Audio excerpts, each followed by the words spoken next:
Olá pessoal, eu sou o David, diretor contábil do escritório Peixoto e Gomes, e hoje eu quero te explicar um pouquinho a respeito do tipo societários. Mas antes de começarmos a explicação, eu já quero te convidar a curtir o nosso vídeo, se inscrever no nosso canal e ativar o sininho, para você receber todas as nossas novidades, beleza? E vamos para o nosso vídeo.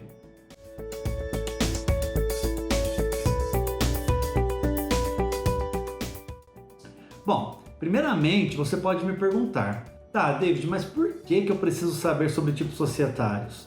E a minha resposta para você é que se você é empresário ou empresária, você precisa saber um pouquinho de tudo que envolve a sua empresa. Nós aqui da Peixoto e Gomes temos a cultura e regra de explicar e desenvolver esse tipo de conhecimento em nossos clientes, porque a gente acredita ser de extrema relevância que você, empresário, conheça um pouquinho de todas as nuances que envolvem o seu negócio. Existem hoje em nossa legislação a possibilidade de vários tipos societários diferentes, mas hoje eu quero focar aqui com você em três principais tipos que são mais comumente utilizados aí no nosso dia a dia, que provavelmente é um dos tipos que vai atender a sua necessidade enquanto empresário. Então, os três tipos societários que nós iremos trabalhar aqui hoje são o empresário individual, o empresário individual de responsabilidade limitada, que a gente comumente conhece como EIRELI, e a sociedade limitada. O primeiro deles é o empresário individual. E a maior característica desse tipo societário é que ele é formado por apenas um proprietário. Então é aquela pessoa que trabalha sozinha, que não tem sócios, e então ela vai abrir a sua empresa apenas no seu nome. Esse tipo societário tem as características de uma empresa normal. Dessa forma, o empresário vai ter um CNPJ, vai poder emitir suas notas fiscais, vai poder ter colaboradores registrados na sua empresa, abrir conta bancária para sua pessoa jurídica e optar pelos vários regimes tributários disponíveis no nosso país. Mas a principal diferença com relação aos demais tipos societários é que esse tipo de empresa não desvincula o proprietário da responsabilidade direta pela operação da empresa. Dessa forma, mesmo que o empresário tenha seu CPF e a empresa tenha seu CNPJ distintos, para fins legais, ambos respondem solidariamente um pelo outro. Mas calma, você vai conseguir entender um pouquinho melhor mais à frente, quando eu for explicar a diferença entre os tipos societários e dar alguns exemplos, beleza? O próximo tipo societário que nós vamos tratar é o empresário individual de responsabilidade limitada, conhecido popularmente como EIRELI. E qual que é a grande característica desse tipo? Da mesma forma que o tipo empresário individual, a EIRELI é composta por apenas um empresário e para constituí-la é necessário que você tenha um capital social de pelo menos 100 vezes o salário mínimo vigente na época da abertura da empresa. E também ela tem as características de uma empresa normal. Dessa forma, a empresa vai poder ter um CNPJ, vai poder emitir notas fiscais, vai poder ter colaboradores registrados, abrir conta bancária, mas a diferença é que nesse tipo societário, o empresário e a empresa se desvinculam no tocante à responsabilização de uma pela outra. E o terceiro tipo societário é a sociedade limitada, que a gente conhece normalmente como limitada ou é a famosa LTDA. Esse tipo de empresa possui normalmente 2 ou mais sócios. E mais à frente eu vou te explicar o motivo de ser normalmente ter 2 ou mais sócios. Mas vamos trabalhar primeiro com o padrão, tá? É uma empresa que precisa ter 2 sócios ou mais. Da mesma forma que os demais tipos societários, ela pode ter todas as movimentações e operações características de uma empresa, como ter o CNPJ, registrar empregados, emitir notas fiscais, etc. Agora eu vou explicar um pouquinho da diferença entre elas e o motivo de existir um e outro tipo. Lembra que eu falei que o empresário individual meio que se mistura com a empresa? Ele tem seu CPF, existe o CNPJ da empresa, mas judicialmente é como se fosse uma coisa só. E o principal ponto de análise está nesse detalhe. No empresário individual, os bens patrimoniais da pessoa física e da pessoa jurídica se misturam. Então vamos supor que no dia de amanhã o credor queira executar uma dívida de um empresário individual que está inadimplente.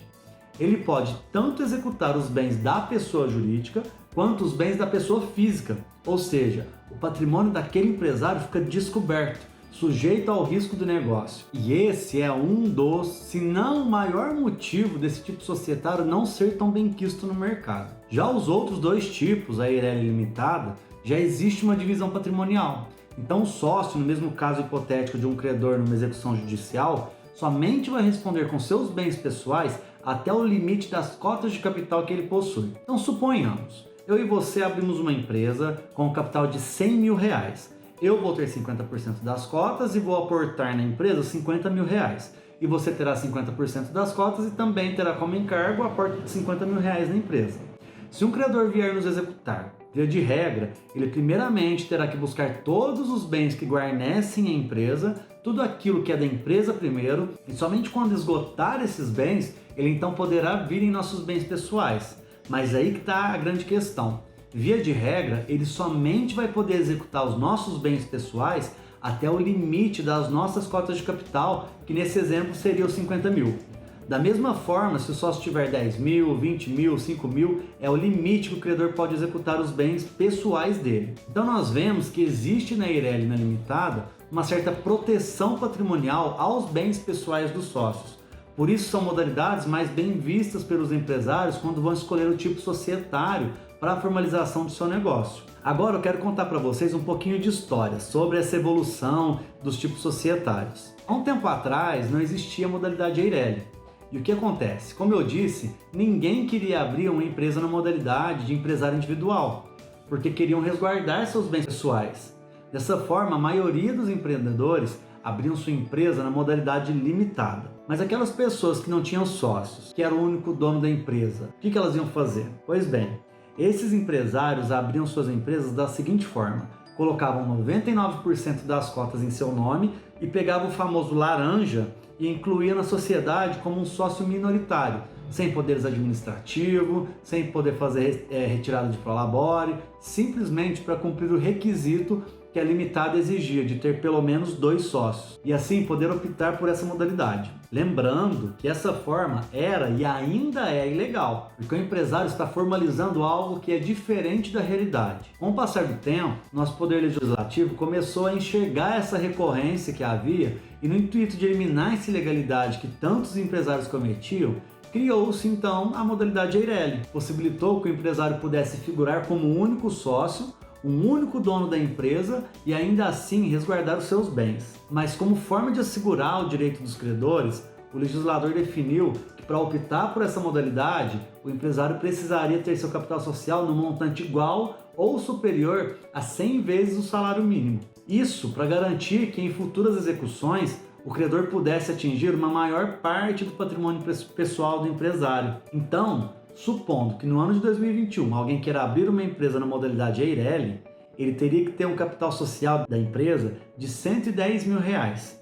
E aí criou-se outro ponto de dificuldade, porque muitas vezes o empresário não tem esse valor para dispor, inclusive isso não sendo comportado nem na declaração de imposto de renda, pessoa física dele. Então é uma modalidade que, apesar de ter vindo para solucionar um problema na sociedade limitada, ainda assim ela não foi tão aceita e utilizada pelos empresários, justamente por ter esse impedimento com relação ao capital social. Dessa forma, recentemente, com o advento da Lei da Liberdade Econômica, foi criado dentro do tipo societário limitada uma possibilidade que exista o tipo societário limitada com um único sócio. É o que hoje nós chamamos de sociedade limitada unipessoal, ou seja, já pode nos dias atuais o empresário ser único proprietário da empresa e ainda assim conseguir optar pelo tipo societário limitado. E a gente brinca que esse é um daqueles monstrinhos criados pelo legislativo, né? Porque o empresário passa a ser o único sócio dele mesmo. É meio louco.